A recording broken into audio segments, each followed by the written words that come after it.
Welcome to Jharkhand SSC अड्डा।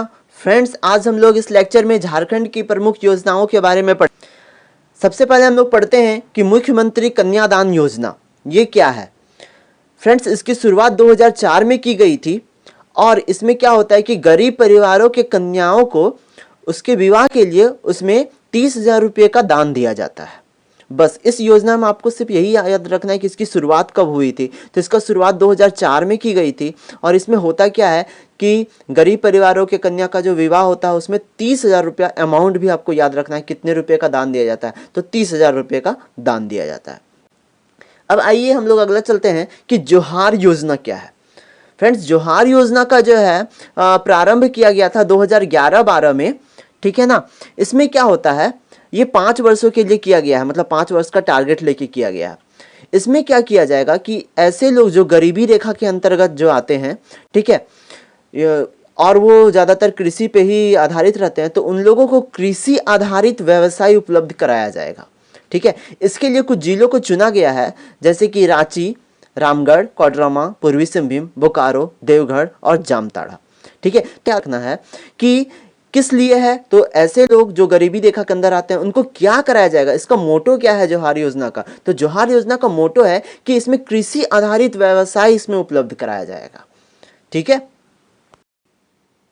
आइए अब हम लोग जानते हैं मुख्यमंत्री लक्ष्मी लाडली योजना क्या है। फ्रेंड्स, इस योजना का शुरुआत 15 नवंबर 2011 को किया गया था। इस योजना में होता क्या है कि इसमें ऐसे परिवार जिसका वार्षिक आय 72,000 से कम है, ठीक है, उस परिवार में संस्थागत प्रसव को बढ़ावा दिया जाता है। साथ में शिशु मृत्यु दर को कम करने एवं लैंगिक समानुपात को दूर करने का उद्देश्य लिया गया है।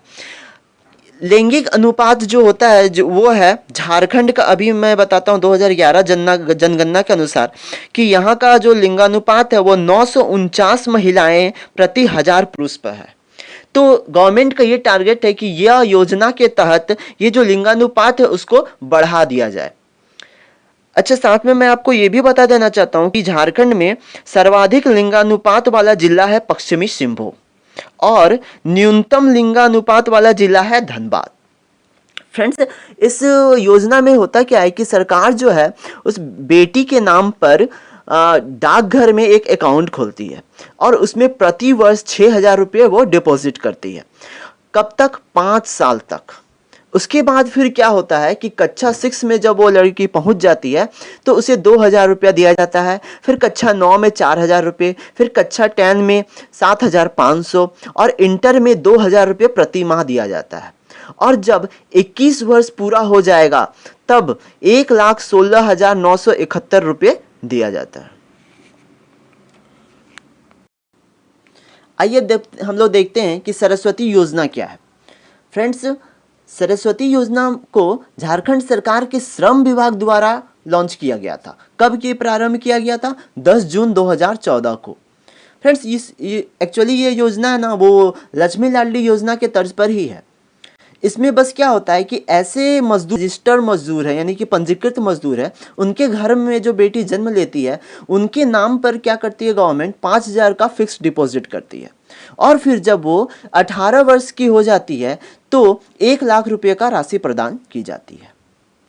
अब आइए हम लोग देखते हैं कि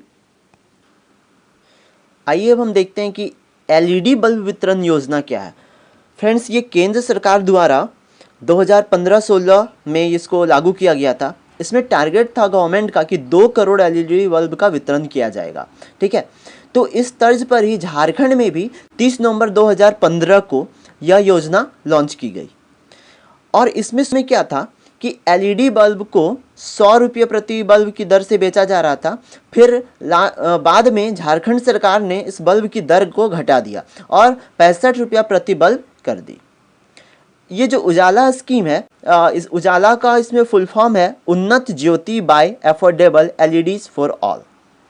मतलब क्या होता था कि इसमें पहले जो हम CFL या इनकैंडेसेंट लैम्प जो हम लोग यूज़ करते थे तो उसमें क्या होता था, बिजली का खपत ज़्यादा होता था। इसलिए गवर्नमेंट का ये टारगेट था कि पूरे अगर हम लोग एलईडी बल्ब कर दे तो बिजली की खपत को इसमें हम लोग कम कर सकते हैं। आवासीय विद्यालय योजना। फ्रेंड्स, ये योजना क्या है कि इस योजना के तहत जो भी अनुसूचित जाति अनुसूचित जनजाति और पिछड़ी जाति के वर्ग के छात्र छात्राओं को इसमें क्या किया जाता है, निःशुल्क शिक्षा उपलब्ध कराया जाता है। मतलब क्या, उनको फूडिंग, लॉजिंग और सारा चीज़ फ्री दिया जाता है, और उनकी जो शिक्षा होता है वो भी बिल्कुल निःशुल्क होती है।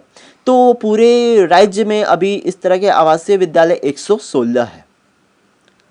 और एक और योजना है बच्चों को विद्यालय किट। हाँ, बच्चों को विद्यालय किट दिया जाता है। तो इस योजना में क्या होता है कि ऐसे बच्चे जो 1 से 8 कक्षा तक पढ़ते हैं, मतलब ना उन्हीं बच्चों को मिलता है जो 1 क्लास से 8 क्लास के बीच में होते हैं, ठीक है। तो ऐसे विद्यालय जो सरकारी हो या फिर ऐसे विद्यालय जो सरकारी सहायता से चलते हो, तो उन विद्यालयों में इन बच्चों को शिक्षण सामग्री जो है वो दी जाती है फ्री में। तो शिक्षण सामग्री है जैसे नोटबुक, पेन, पेंसिल, ज्यामिति बॉक्स, जूते मोजे, स्कूल बैग इत्यादि। आइए अब हम लोग देखते हैं मुख्यमंत्री दाल भात योजना क्या है। फ्रेंड्स, इस योजना के तहत क्या होता है, ऐसे लोग जो बीपीएल यानी बिलो पॉवर्टी लेवल के अंदर आते हैं, उनको सिर्फ 5 रुपया में भरपेट भोजन कराया जाता है। ये क्या है कि हर शहर में यह एक केंद्र खोला गया है। मुख्यमंत्री दाल भात जो है ना, ये केंद्र खोला गया है लगभग हर शहर में, कि ऐसे मतलब अभी टोटल 375 केंद्र हैं झारखंड में, जहाँ पे बीपीएल के अंदर जो लोग आते हैं उनको 5 रुपये में भरपेट भोजन कराया जाता है। तो इस योजना का प्रारंभ कब हुआ था? एक्चुअली इस योजना का प्रारंभ 2011 में अर्जुन मुंडा द्वारा की गई थी। जब अर्जुन मुंडा यहाँ पे मुख्यमंत्री थे तब इन्होंने इसका प्रारंभ किया था। अभी क्या है कि 2016-17 में इस योजना का नाम चेंज कर दिया गया। अभी इसको मोबाइल किचन योजना के नाम से जानते हैं हम लोग, मोबाइल किचन योजना। जैसे कि आपको पता होगा कि तमिलनाडु में भी जयललिता जब मुख्यमंत्री थी तो उन्होंने भी वहाँ पे अम्मा किचन या फिर अम्मा की रसोई के नाम से वहाँ पे भी ऐसे ही कुछ योजना चलता था। तो आपको इसमें बस याद रखना है कि जो भोजन मिलता है वो सिर्फ 5 रुपये मिलता है। किस लोगों को मिलता है? तो बीपीएल के अंदर जो आते हैं उन लोगों को मिलता है। और साथ में कब किया गया था? तो 2011 में किनके द्वारा किया गया था? अर्जुन मुंडा के द्वारा में। और अभी इंपॉर्टेंट है कि इसके नाम को चेंज करके क्या कर दिया गया है, तो अभी इसका नाम कर दिया गया मोबाइल किचन योजना। और टोटल झारखंड में कितने हैं अभी केंद्र इसके मोबाइल किचन योजना? तो 375। आइए अब हम देखते हैं ज्ञानोदय योजना। ज्ञानोदय योजना क्या है? इस योजना को एक्चुअली जो हमारे झारखंड में जो विद्यालय चल रहे हैं, प्राथमिक विद्यालय और माध्यमिक विद्यालय, उन विद्यालयों में एजुकेशन सिस्टम इम्प्रूव करने के लिए ये योजना लॉन्च की गई है। ठीक है, तो इसमें क्या कैसे किया जाएगा?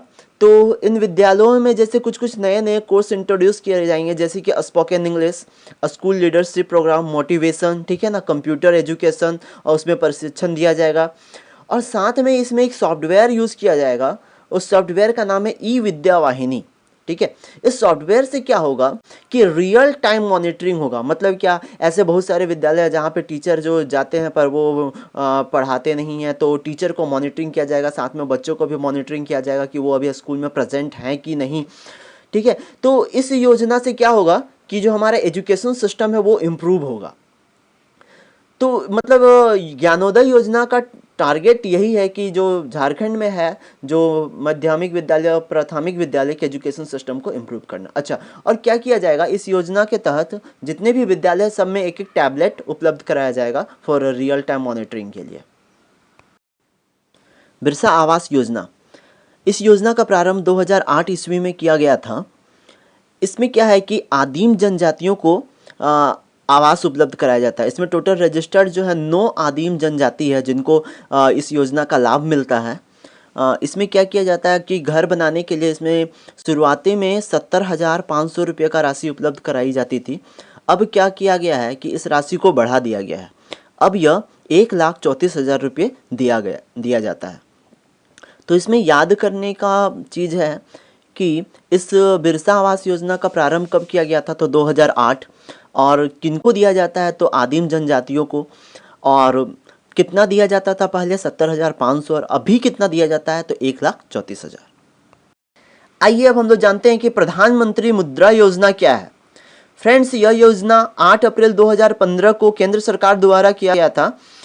और इसमें सबसे इम्पॉर्टेंट बात है कि प्रधानमंत्री नरेंद्र मोदी जी द्वारा इस योजना का शुरुआत किया गया था। और कहाँ से? वो झारखंड का ही एक जिला था, दुमका जिला। ठीक है। अच्छा, इस योजना में होता क्या है कि जो छोटे व्यापारी हैं, ठीक ना, लघु उद्यमियों को, उनको रोजगार के लिए, ठीक है ना, ऋण दिया जाता है इसमें, यानी कि उनको लोन दिया जाता है ताकि वो छोटे छोटे जो है कंपनी सेटअप कर सके। ठीक है। अब क्या है कि इसमें जो लोन है उसको भी 3 कैटेगरी में बांटा गया है। ठीक है। उसमें जो शिशु लोन होता है उसके तहत, वो ऐसा नहीं कि शिशु लोन सिर्फ उसमें शिशु को दिया जाता है, ऐसे नहीं, ये तो रोजगार जो छोटे व्यापारी हैं उनके नाम पे दिया जाता है। लेकिन इसमें लोन का कैटेगरी बांटा गया है शिशु, किशोर और तरुण। यानी कि शिशु लोन, आप अगर शिशु लोन को अप्लाई करते हैं तो उसमें आपको 50,000 रुपया तक दिया जाएगा। किशोर लोन के तहत 50,000 रुपया से 5 लाख रुपया तक, और तरुण लोन के अंतर्गत ये 5 लाख से 10 लाख रुपया तक लोन दिया जाता है। तो फ्रेंड्स, आपको इसमें याद क्या रखना है कि ये जो लोन का जो डिस्ट्रीब्यूशन है 3 तरह का, शिशु, किशोर, तरुण, आप उसको याद कर लीजिए। और साथ में इसमें याद कीजिए कि यहाँ पे किस जिला में इसको शुरुआत किया गया था। तो वो कौन सा जिला था? दुमका जिला। आइए अब हम लोग देखते हैं कि स्मार्ट गंगा सिटी योजना क्या है।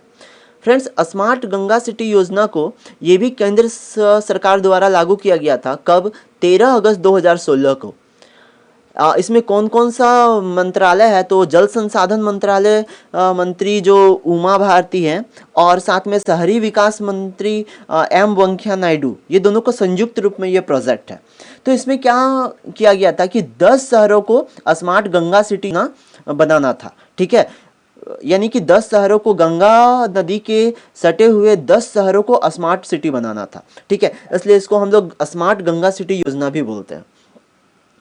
तो इसमें कौन कौन से शहर है उसके नाम मैं बता देता हूँ। जैसे कि इसमें हरिद्वार और ऋषिकेश हैं उत्तराखंड के, मथुरा, वृंदावन, वाराणसी, कानपुर, इलाहाबाद एवं लखनऊ है उत्तर प्रदेश के, पटना है बिहार के, और साहबगंज है झारखंड के, और बैरकपुर है पश्चिम बंगाल। झारखंड का एक शहर है साहेबगंज। ठीक है।